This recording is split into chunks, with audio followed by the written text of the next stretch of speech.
Medellin cartel was an organized network of drug suppliers and smugglers originating in the city of Medellin, Colombia.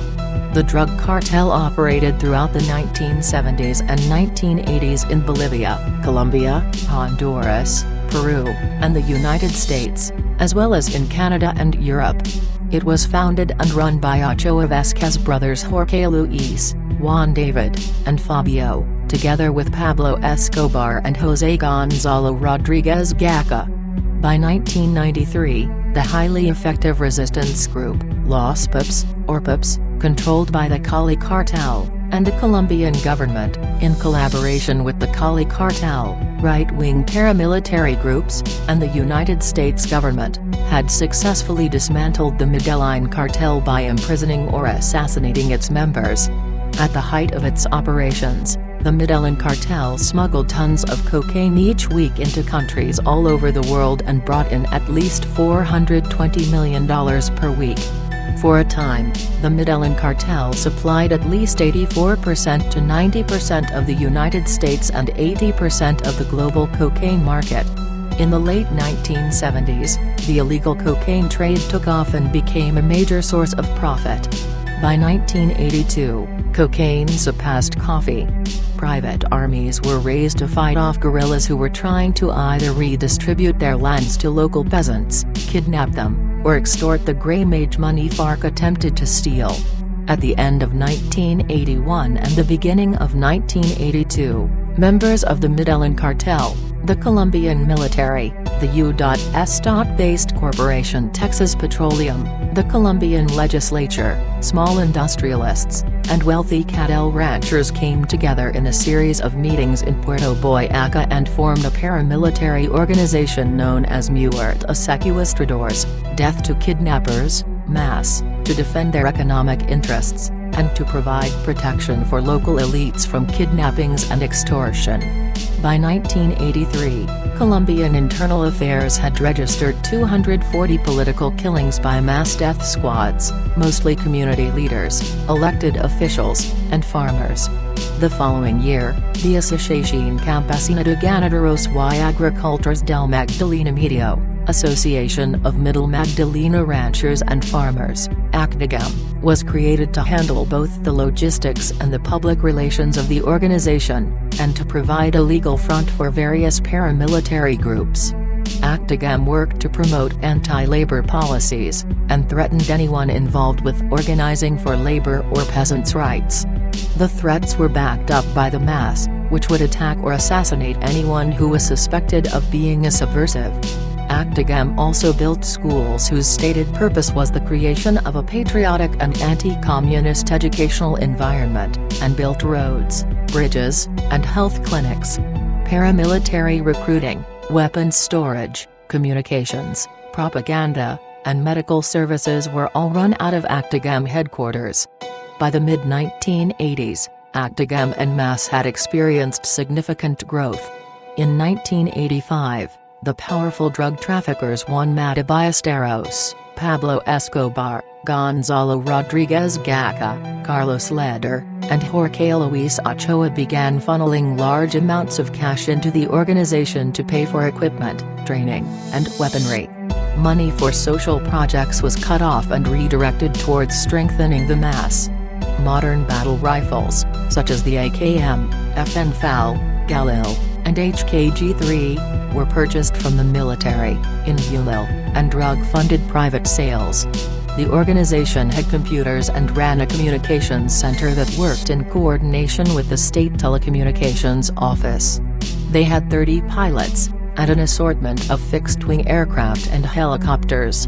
British, Israeli, and U.S. military instructors were hired to teach at paramilitary training centers. During the height of its operations, the cartel brought in more than $60 million per day. The cartel's total revenue was in the tens of billions, and very possibly the hundreds of billions of dollars. There were many groups during the cartel's years, usually white Americans, Canadians, or Europeans, organized for the sole purpose of transporting shipments of cocaine destined for the United States, Canada, and Europe, respectively.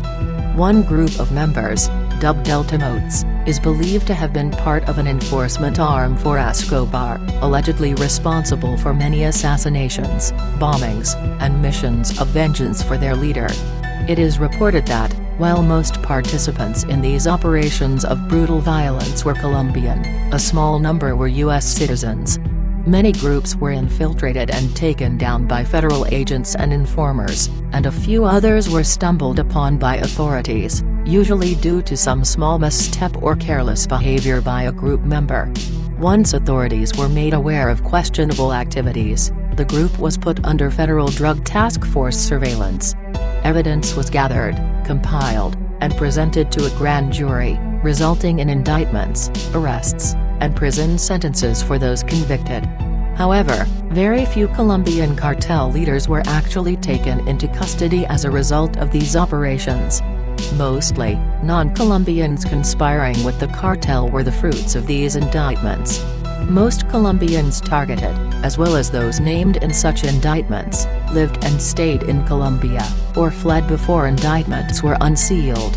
However, by 1993 most, if not all, cartel fugitives had been either imprisoned, or hunted and gunned down, by the Colombian National Police trained and assisted by specialized military units and the CIA.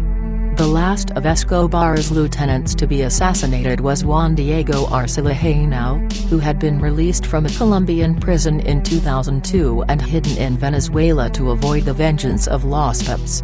However, he was gunned down in his Jeep Cherokee as he exited the parking area of his home in Cumana, Venezuela, in April 2007. While it is broadly believed that Los Pips have been instrumental in the assassination of the cartel's members over the last 17 years, it is still in dispute whether the mantle is just a screen designed to deflect political repercussions from both the Colombian and United States government's involvement in these assassinations. Perhaps the greatest threat posed to the Medellin cartel and the other traffickers was the implementation of an extradition treaty between the United States and Colombia. It allowed Colombia to extradite to the U.S. any Colombians suspected of drug trafficking and to be tried there for their crimes. This was a major problem for the cartel, since the drug traffickers had little access to their local power and influence in the U.S., and a trial there would most likely lead to imprisonment. Among the staunch supporters of the extradition treaty were Colombian Justice Minister Rodrigo Lara, who was pushing for more action against the drug cartel's citation needed, police officer Jaime Ramirez, and numerous Colombian Supreme Court judges.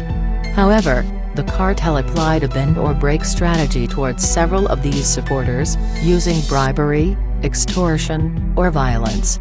Nevertheless, when police efforts began to cause major losses, some of the major drug lords themselves were temporarily pushed out of Colombia, forcing them into hiding, from which they ordered cartel members to take out key supporters of the extradition treaty. The cartel issued death threats to the Supreme Court judges, asking them to denounce the extradition treaty. The warnings were ignored.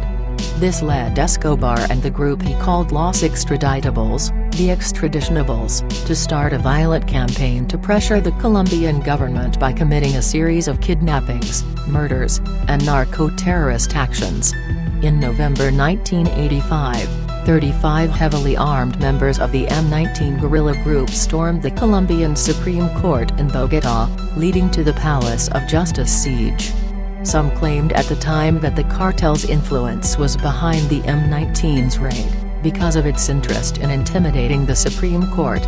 Others state that the alleged cartel-guerrilla relationship was unlikely to occur at the time because the two organizations had been having several standoffs and confrontations, like the kidnappings by M19 of drug lord Carlos Leder and of Nieves Ochoa, the sister of Medellin cartel founder Juan David Ochoa. The kidnapping led to the creation of the mass, Muerte Secuestradores, Death to Kidnappers, paramilitary group by the Medellin cartel.